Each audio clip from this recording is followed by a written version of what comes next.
আমি প্রথম কবিতাটি পাঠ করেছিলাম স্বরচিত রবির আলো। তারপর কাকু একটা অনুরোধ করলেন যে গোপাল আরেকটি কবিতা তুমি পাঠ করো। তো এটা আমার দ্বিতীয় নিবেদন স্বরচিত রবির কিরণ।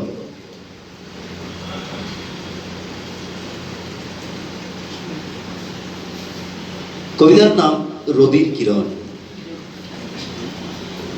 রবির কিরণ ছড়িয়াছে বিশ্বভুবন জগৎ জুড়ে, বেঁচে থাকার শক্তি যোগায় জীবনের সকল দিক দিগন্তে।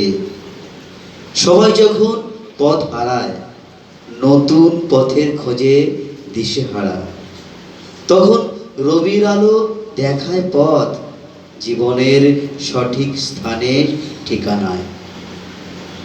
রবির আলো ভীষণ ভালো, সকল জটিলতা কাটিয়ে দেখায় পথ।